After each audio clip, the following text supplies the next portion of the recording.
ഇനി കാണാൻ പോകുന്ന കുടുംബശ്രീ ലേറ്റസ്റ്റ് എപ്പിസോഡ് ഇനി കാണാൻ പോകുന്ന എപ്പിസോഡ് നമ്മുടെ സത്യഭാമ നമ്മുടെ ശാലിനിയെ വീട്ടിലേക്ക് തിരികെ കൊണ്ടുവരാനുള്ള തീരുമാനം എടുത്തത് മാത്രമല്ല ശാലിനിയുടെ വീട്ടിൽ പോയി ശാലിനിയെ തിരികെ മരുമകളായി തന്നെ സ്വീകരിക്കാൻ തയ്യാറായി നിൽക്കുന്നതാണ് കാണുന്നത്.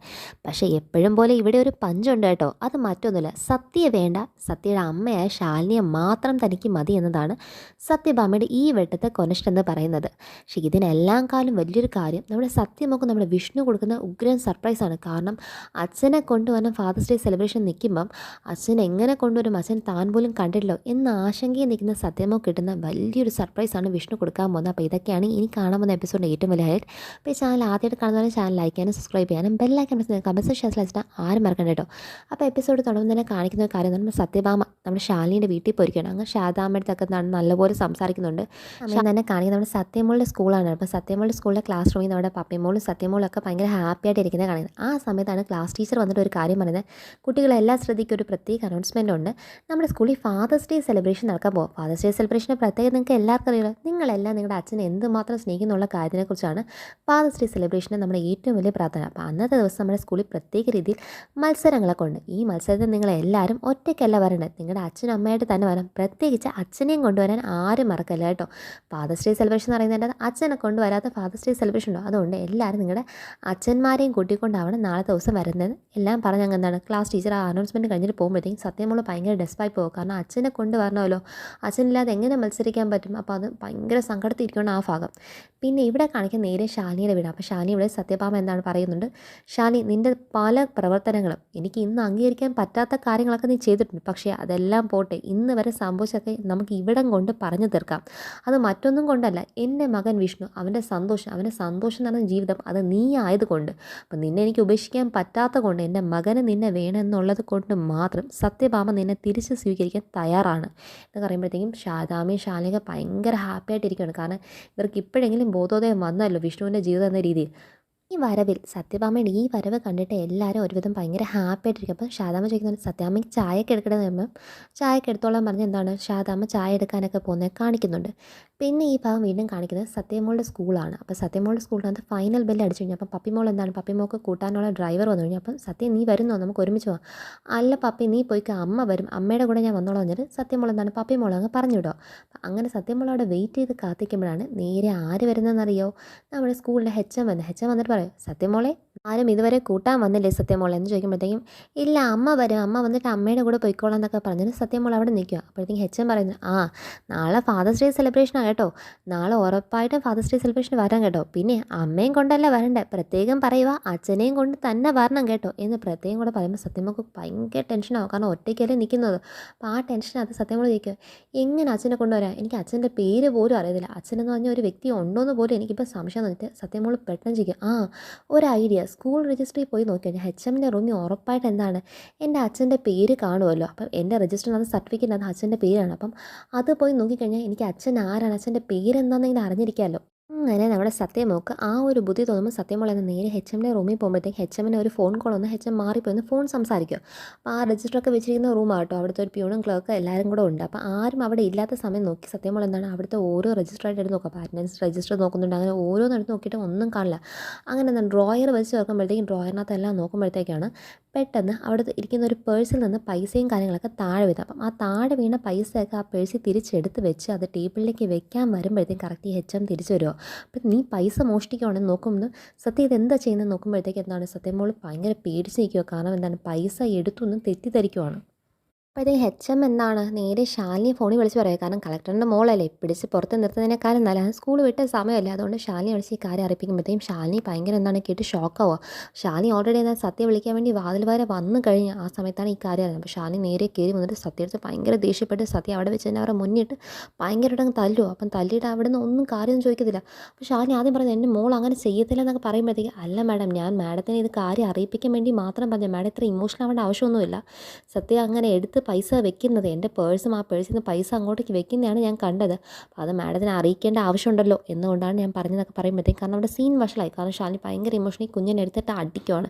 അപ്പോൾ ശാലിനി തിരിച്ച് വീട്ടിൽ വരുമ്പോഴത്തേക്കും കുഞ്ഞ് കരഞ്ഞുകൊണ്ട് വരും. അപ്പം കുഞ്ഞ് കരഞ്ഞുകൊണ്ട് വരുന്നത് കാണുമ്പോൾ ശത വയ്ക്കും, എന്തിനാ കുഞ്ഞ് കരഞ്ഞുകൊണ്ട് വരുന്നത്, എനിക്ക് തന്നെ എന്നെക്കുറിച്ച് ആലോചിച്ചിട്ട് ലജ്ജ തോന്നുന്നു. പിന്നെ കളക്ടറുടെ മോളായതുകൊണ്ട് ആരും പിടിച്ച് പുറത്തെത്തില്ല, അല്ലാതെ ഇന്ന് ഇവള് പുറത്ത് തൊലി ഉരിച്ചതിന് ആരായാലും പൈസ എടുത്തിരിക്കുന്ന അമ്മ ഇവളെ അതായത് ഓഫീസ് റൂമിൽ കയറി പൈസ എടുത്ത് വരുമ്പോൾ ഷാദാമ ഞെട്ടിപ്പോകും. അപ്പോഴത്തേക്കും നമ്മുടെ കുഞ്ഞ് പറയുന്നുണ്ട്, അമ്മേ ഞാൻ പൈസ എടുക്കാൻ പോയതല്ല, എൻ്റെ അച്ഛന് വേണ്ടി പോയതാണ്. അച്ഛന് വേണ്ടിയിട്ടോ? അത് കേൾക്കുമ്പോൾ ശാലിനി അങ്ങ് ഷോക്കായി ഇവിടെ ഇരിക്കും. അപ്പം ഷോക്കായിരിക്കുന്നത് അച്ഛന് വേണ്ടി എന്ന് പറയുമ്പോഴത്തേക്ക് അച്ഛന് വേണ്ടി എന്തിനാണ് ഓഫീസ് റൂമിൽ പോകുന്നത്, അതിന് വേണ്ടി എന്തിനാണ് പൈസ എടുക്കുന്നത് എന്നൊക്കെ ശാലിനിക്ക് ഒന്നും മനസ്സിലാവും. അപ്പോൾ പറയുന്നുണ്ട്, ഞാൻ പൈസ ഒന്നും എടുക്കാൻ വേണ്ടി പോയതില്ല, ഓഫീസ് റൂമിനകത്ത് പോയിട്ട് എൻ്റെ അച്ഛൻ്റെ പേരെന്താണെന്ന് അറിയാൻ വേണ്ടി പോയതാണ്. അത് കേൾക്കുമ്പോൾ ഷാദാമ്മയ്ക്കും ശാലിനിക്കൊക്കെ ഭയങ്കര സങ്കടം വരുവാണ്. കാരണം അച്ഛൻ്റെ പേരറിയാൻ താൻ പേര് പോലും കുഞ്ഞിന് പറഞ്ഞു കൊടുത്തിട്ടില്ലാത്ത കൊണ്ടല്ലേ കുഞ്ഞിന് ഇത്രയും ഗതികെട്ട കാര്യം ചെയ്യേണ്ടി വരുന്നത് പറഞ്ഞിട്ട് അത്രയ്ക്ക് സങ്കടത്തിലാവണം ശാലിനി അവിടെ. പറയുന്നുണ്ട്, അമ്മേ ഞാൻ അല്ലാതെ പൈസ എടുക്കാൻ വേണ്ടി ഒന്നുമല്ല ഓഫീസ് റൂമിൽ കയറി, ഞാൻ അങ്ങനെയൊന്നും ചെയ്യത്തില്ല അമ്മേ, ഞാൻ അച്ഛൻ്റെ പേര് അറിയാൻ വേണ്ടി മാത്രം പോയത്. നാളെ ഞങ്ങളുടെ സ്കൂളിൽ ഫാദേഴ്സ് ഡേ സെലിബ്രേഷൻ, അച്ഛനെയും കൊണ്ട് തന്നെ വന്ന് പ്രത്യേകം എന്നോട് പറഞ്ഞു. എനിക്കാണെങ്കിൽ അച്ഛൻ്റെ പേര് പോലും അറിയത്തില്ല. ഇന്നിന് അച്ഛൻ എന്നൊരാൾ സത്യത്തിൽ ഉണ്ടോ എന്ന് പോലും അറിയത്തില്ല. അമ്മ എന്നും വരും വരും എന്ന് പറയുന്നതല്ല, ഞാൻ ഇന്ന് വരെ അച്ഛനെ കണ്ടിട്ട് പോലുമില്ല. അപ്പം എൻ്റെ അച്ഛൻ ആരാന്നുള്ള കാര്യം എൻ്റെ സർട്ടിഫിക്കറ്റ് നോക്കി അറിയാൻ പറ്റില്ല. അപ്പോൾ അത് ഓഫീസിനകത്താണല്ലോ ഇരിക്കുന്നത്. അപ്പോൾ അവിടെ പോയി പേരെങ്കിലും നോക്കി അറിഞ്ഞ് വെച്ചേക്കാൻ നിന്നിട്ടാണ് ഞാൻ അങ്ങോട്ടേക്ക് പോയത്. ആരെയും ചോദിച്ചാൽ അച്ഛൻ്റെ പേരെങ്കിലും അറിയണ്ടേ അമ്മേ എന്നൊക്കെ പറയുമ്പോഴത്തേക്ക് ശാലിനി അങ്ങ് ഭയങ്കര തകർന്നു പോവാണ്. കാരണം ഇതൊക്കെ കേൾക്കുമ്പോഴത്തേക്കും സർട്ടിഫിക്കറ്റൊക്കെ നോക്കിക്കൊണ്ടിരുന്നപ്പോഴാണ് അമ്മ അവിടുന്ന് പൈസ താഴെ വീണു. അപ്പോൾ ആ പൈസ തിരിച്ച് പേഴ്സിൽ എടുത്ത് വെച്ച് ടേബിളിൽ വെക്കാൻ പോയപ്പോഴത്തേക്കും HM കയറുന്നു. അപ്പോൾ അപ്പോഴത്തേക്ക് പ്രിൻസിപ്പളാണെങ്കിൽ തെറ്റിദ്ധരിച്ചാൽ ഞാൻ ആ പൈസ എടുത്തൊന്നുമല്ല, സത്യമായിട്ടും പറയാം അമ്മ എന്നെ വിശ്വസിച്ച് പറയുമ്പോഴത്തേക്കും അപ്പോഴത്തേക്കും ഷാനി എന്താണ് കുഞ്ഞിനെ കെട്ടിപ്പിടിച്ച് അങ്ങ് കരയുവാണ് കേട്ടോ. കരഞ്ഞിട്ട് അപ്പോഴത്തേക്കും ഷാദാമ ചോദിക്കും, മോക്ക് എന്നാൽ ഇത് അവിടെ വെച്ച് തന്നെ പറഞ്ഞു. അങ്ങനെ പറയാം അമ്മ സമ്മതിച്ചില്ല, അമ്മ അവിടെ ഇട്ട് അടിക്കുമല്ല എന്നോ, അമ്മ ഞാൻ പറയുന്ന ഒന്നും കേൾക്കാൻ നിന്നില്ല എന്ന് പറയുമ്പോഴത്തേക്കും മോളെ പോട്ട് മോളെ, അമ്മ അറിഞ്ഞില്ല സോറി എന്ന് പറഞ്ഞിട്ട് ഷാലിനി സോറി വന്നിട്ട് വീണ്ടും കുഞ്ഞിനെ കെട്ടിപ്പിടിക്കുക. അപ്പോഴത്തേക്കും കുഞ്ഞ് ചോദിക്കുന്നതിന്, അമ്മേ നാളെ ഫാദേഴ്സ് ഡേക്ക് അച്ഛൻ വരുമോ? അത് അച്ഛൻ നാളെ മോളെ വരണമെങ്കിൽ 1 മാസം മുന്നേ എങ്കിലും പറയണ്ടേ, എന്നാലല്ലേ 1 മാസം മുന്നേ ലീവ് അപ്ലൈ ചെയ്യാൻ പറ്റുള്ളൂ. ഇപ്പം ലീവ് കിട്ടത്തില്ലോ. ഈ ഒരു വട്ടവും കൂടെ അമ്മ തന്നെ അച്ഛന് പകരം കൂടെ അമ്മ തന്നെ ഫാദേഴ്സ് ഡേക്ക് വരാം, അച്ഛന് വേണ്ടി അമ്മ തന്നെ പാർട്ടിസിപ്പേറ്റ് ചെയ്യാന്ന് പറയുമ്പോഴത്തേക്കും ഈ ഒരു വട്ടവും കൂടെ എൻ്റെ മോൾ അംഗീകരിക്കുന്ന പറയുമ്പോഴത്തേക്കും ശരി എന്ന് പറഞ്ഞിട്ട് സത്യം മോൾ അങ്ങ് സമ്മതിച്ചു കൊടുക്കുക. അപ്പോൾ ഷാലിനി എന്താണ് കുഞ്ഞിൻ്റെ അടുത്ത് റൂമിൽ പോകാൻ പറഞ്ഞിട്ട് കുഞ്ഞ് റൂമിൽ പോയി ഷാലിനി അവിടെ നിന്ന് കരയുമ്പോഴത്തേക്കും ഷാദാം വന്ന് കുഞ്ഞിനെ ആശ്വസിപ്പിക്കാൻ വേണ്ടിയിട്ട് എന്താണ് റൂമിൽ പോകണോ അതോ ഷാലിനി ആശ്വസിപ്പിക്കണോ അറിയാതെ അവിടെ നിൽക്കുകയാണ്. അപ്പോൾ ഷാലിനി ആശ്വസിപ്പിച്ച, മോളെ ഇത് എന്ത് ചെയ്യാനാ, നീ സങ്കടപ്പെടണ്ട, പക്ഷേ നീ സങ്കടപ്പെടാതെ ഇരിക്കുക എന്ന് എനിക്ക് പറയാനും പറ്റില്ല. കാരണം നീ തന്നെ ഉണ്ടാക്കി വെച്ച ഒരു ഊരാക്കുടുക്കായി പോയില്ലേ മോളെ, ഇതിൻ്റെയൊക്കെ ആവശ്യമുണ്ടായിരുന്നു. സത്യാമെന്നെങ്കിൽ അമ്പിലും വലിയ അടുക്കാത്ത രീതിയിലാണ്. നിന്നെ മാത്രം കൊണ്ടുപോകാം, സത്യയെ കൊണ്ടുപോകാൻ കഴിയത്തില്ല എന്ന അവരൊരു വാക്ക് നീ കേട്ടില്ലേ. നിന്നെ മാത്രം സ്വീകരിച്ച സത്യ വേണമെങ്കിൽ അതൊരു ജീവിതം പൂർണ്ണമാവും മോളെ. അവൾക്ക് അവളുടെ അച്ഛൻ്റെ സ്നേഹത്തിനുള്ള അവകാശമില്ലേ, അത് നീ തന്നെയല്ലേ മോളെ ഇല്ലാതായി കളഞ്ഞേ. ഈ സത്യങ്ങളൊക്കെ എന്നാ മോൾ ഇതൊക്കെ തുറന്ന് പറഞ്ഞ് നിങ്ങളുടെ ഫാമിലി ലൈഫ് ഒന്ന് സെറ്റായി മാറുന്നത്. നീ അവളുടെ കാര്യം കൂടെ ഒന്ന് ആലോചിക്കുക. അവളുടെ കാര്യം ആലോചിച്ചെങ്കിലും സത്യങ്ങളൊക്കെ തുറന്ന് പറയേണ്ട ആവശ്യമില്ല. എപ്പോഴും ഷാമയെക്കുറിച്ച് മാത്രം ആലോചിച്ച് നമുക്ക് ഈ ജീവിതം പാഴാക്കാൻ പറ്റുമെന്നൊക്കെ നമ്മൾ ഷാദാമ ചോദിക്കുന്നത് ഷാനിക്ക് എന്ത് ചെയ്യണമെന്ന് പറയാൻ ഷാനി അവിടെ നിന്ന് കരയുന്നതാണ് കാണിക്കുന്നത്. അപ്പോഴത്തേക്കും പിന്നെ വിഷ്ണുവിനെ കാണിക്കും. അപ്പോൾ വിഷ്ണു എന്താണ് റൂമിനകത്തിരുന്ന് വിഷ്ണു ഭയങ്കര സങ്കടപ്പെട്ടിരിക്കുക. കാരണം വിഷ്ണു ചിന്തിക്കുന്നത് സത്യഭാമ പോയി ഇങ്ങനെ ഷാലിനിയുടെ അടുത്ത് എന്താണ് ഈ കാര്യങ്ങളൊക്കെ പറയുന്നില്ലേ, ഷാനിയെ തിരിച്ച് കൊണ്ടുവരാനൊക്കെ തയ്യാറാണ്. പക്ഷേ എന്താണ് സത്യമോളെ മാത്രം താൻ സ്വീകരിക്കില്ല. അങ്ങനെ ശാലിനിയുടെ അച്ഛൻ എടുത്ത തീരുമാനം സത്യേനെയും ശാലിനിയെയും ഒരുപോലെ സ്വീകരിക്കുകയും മാത്രം സത്യഭാമ ഇവിടുന്ന് ശാലിനിയെ കൊണ്ടുപോകത്തേ ഉള്ളൂ. അല്ലെങ്കിൽ നിൻ്റെ അമ്മയും നീ എന്താണ് എൻ്റെ മോളുമായിട്ട് ജീവിക്കാൻ പോകുന്നില്ല എന്നൊക്കെ പറഞ്ഞ് നമ്മുടെ ഗോപാലകൃഷ്ണൻ്റെ വാക്കിൻ്റെ ആ ഒരു ഭയങ്കര കാഠിന്യവും ഇതെല്ലാം കൂടെ വിഷ്ണു മനസ്സിൽ കയറി വന്നിട്ട് ഇത് 2 പേരും ഞങ്ങൾ ഒരു രീതിയിലും ജീവിക്കാൻ സമ്മതിക്കില്ല എന്ന രീതിക്കകത്ത് അവരവരുടെ വാശികളാണല്ലോ നിറവേറ്റിക്കൊണ്ടിരിക്കുന്നതെന്ന് വിഷ്ണു സങ്കടപ്പെട്ടിരിക്കുക. ആ സമയം നമ്മുടെ പപ്പിമോളകത്ത് കയറി ചേരുന്നത്, വിഷ്ണു വെച്ചാൽ എന്താ ഇന്നും ചേച്ചിയമ്മയെ കൊണ്ടുവന്നില്ലേ? അതിൻ്റെ സങ്കടത്തിനകത്താണോ ഇരിക്കുന്നത്? എനിക്കതിന് സങ്കടമുണ്ട്. പാവം സത്യമോള്.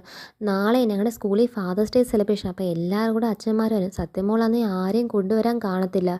വിഷ്ണു അച്ഛൻ ഒരു കാര്യം ചെയ്യുമോ, നാളെ സത്യമോൾക്കും വേണ്ടി അച്ഛനായിട്ട് വരാമെന്ന് ചോദിക്കുമ്പോഴത്തേക്കും ഞാനാണല്ലോ അവളുടെ അച്ഛനായിട്ട് വരേണ്ടതെന്ന് വിഷ്ണു ഒരു ഭാഗം മനസ്സിൽ ചിന്തിക്കുന്നതാണ് കാണിക്കുന്നത്. അപ്പോഴത്തേക്കും വരാൻ മോളെന്ന് വിഷ്ണു എന്താണ് നമ്മുടെ പപ്പിമോൾക്ക് വാക്ക് കൊടുക്കുക. സന്തോഷമായിട്ട് എന്താണ് പപ്പിമോൾ എന്താണ് എന്തായാലും സത്യമോൾക്കും കൂടെ നാളെ എന്താണ് അച്ഛൻ വരും. അതുകൊണ്ട് സത്യമോൾക്കും മത്സരത്തിനകത്തൊക്കെ പാർട്ടിസിപ്പേറ്റ് ചെയ്യാൻ പറഞ്ഞാൽ ഭയങ്കര ഹാപ്പി ആയിട്ട് അങ്ങ് പോവുകയാണ്. വന്ന് നാളെ സ്കൂളിൽ ഫാദേഴ്സ് ഡേ സെലിബ്രേഷൻ ആണ്. മത്സരങ്ങളിൽ പങ്കെടുക്കണേ അച്ഛൻ കൂടെ ഉണ്ടെങ്കിലേ മത്സരത്തിൽ പങ്കെടുക്കാൻ പറ്റത്തുള്ളൂ. അപ്പം വിഷ്ണു അച്ഛൻ എന്താണ് സത്യമുള്ള അച്ഛനായി വരണമെന്നൊക്കെ പറഞ്ഞു. വിഷ്ണു അതിന് ഓക്കെ പറഞ്ഞൊക്കെ നമ്മുടെ സത്യഭാമ വാതിലിൽ നിന്നൊക്കെ കേട്ടിട്ട് മനസ്സിലേക്ക്, ഓ ആരോ പെറ്റ കൊച്ചിന് നീ തന്തയാവാൻ വേണ്ടി പോയിരിക്കുന്നു, നിനക്ക് കൊള്ളാലോടെ, നിനക്ക് എത്ര പറഞ്ഞാൽ നിനക്ക് വിവരമില്ല, അവളുടെ അടുത്തുള്ള സ്നേഹം കൊണ്ട് നേരെ തലയ്ക്ക് മൊത്തം ചിത്തഭ്രമം പിടിച്ചിരിക്കുന്നതിന് സത്യഭാമ എന്താണ് അവിടെ നിന്ന് വിഷ്ണുവിനെ നല്ല പറഞ്ഞുകൊണ്ടിരിക്കുന്നതാണ് കാണിക്കുന്നത്. അപ്പം മനസ്സിലാതെ ചിന്തിച്ച് കുട്ടി കച്ച കെട്ടി വെച്ചിരിക്കുകയാണ്. നാളെ ഒരു കാരണവശാലും വിഷ്ണു ഈ വീട്ടിൽ നിന്ന് പുറത്തിറങ്ങിയിട്ട് വേണ്ടി നീ ഫാദേഴ്സ് ഡേ സെലിബ്രേഷൻ സെലിബ്രേഷൻ പോകുന്നതൊക്കെ മനസ്സിൽ ചിന്തിക്കുക.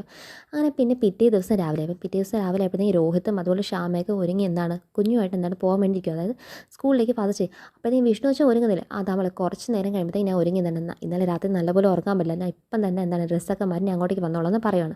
അപ്പം നിങ്ങൾ ഇറങ്ങിക്കുമെന്ന് പറഞ്ഞാൽ സത്യഭാമ അവരോട് ഇറങ്ങാൻ പറയുക. പിന്നെ കുറച്ച് കഴിയുമ്പോഴത്തേക്കും വിഷ്ണു അങ്ങോട്ട് റൂമിലേക്ക് ഡ്രസ്സ് ചെയ്യാൻ പോകുന്ന ഗ്യാപ്പ് കൊണ്ട് വിഷ്ണുവിൻ്റെ റൂം ലോക്ക് ചെയ്ത് താക്കോലും തൻ്റെ കൈ വെച്ചുകൊണ്ട് സത്യഭാമ ഹാളിൽ വന്നിരിക്കുക. അപ്പോഴത്തേക്കും നമ്മുടെ രാഘവേട്ടൻ മനസ്സിലായി ഇവൾ വീണ്ടും പഴയ പോലെ വാശിയും ദുർവാശിയും കാണിച്ചത് എല്ലാവരുടെ ജീവിതം നശിപ്പിക്കാൻ തന്നെ ഇറങ്ങി തിരിച്ചിരിക്കുക. അപ്പം വിഷ്ണു അവിടെ കിടന്ന് വാതിലിട്ട് തട്ടുവാണ് തുറന്നു വിടാൻ വേണ്ടി. പക്ഷേ സത്യഭാമ കേട്ട ഭാവം നടിക്കുന്നില്ല. അപ്പം രാഘവേട്ടൻ പറയും, ഇടി നീ എന്തുമായി കാണിക്കുന്നത്, അവനെ നീ പുറത്തേക്ക് വിട്, നീ മക്കൾ നമ്മുടെ തോളിനെക്കാളും മേടി വളർന്നാൽ അവരെ ഇങ്ങനെയൊന്നും പൂട്ടിയിടാൻ പറ്റത്തില്ല ഭാമേ എന്നൊക്കെ പറഞ്ഞുകൊണ്ടിരിക്കുന്നതാണ് ആ ഭാഗം കാണിച്ചാണ് ഒരു എപ്പിസോഡിൻ്റെ എൻഡിങ് എന്ന് പറയുന്നത്. അപ്പോൾ അടുത്ത എപ്പിസോഡിൻ്റെ ഡീറ്റെയിൽസ് അറിയണമെങ്കിൽ ഇതിന് ബാക്കി കണ്ടിന്യൂഷൻ നെക്സ്റ്റ് വീഡിയോ ആയിട്ട് ഇന്ന് തന്നെ ഇടാം കേട്ടോ. അപ്പോൾ അതെല്ലാം നോക്കിയാൽ മതി. ഈ ചാനൽ കാണുന്നവർ ചാനൽ സബ്സ്ക്രൈബ് ചെയ്യാനും ബെല്ലൈക്കൺ കമൻസ് ഷെയർ ആരും മറക്കണ്ട. അപ്പോൾ ബൈ.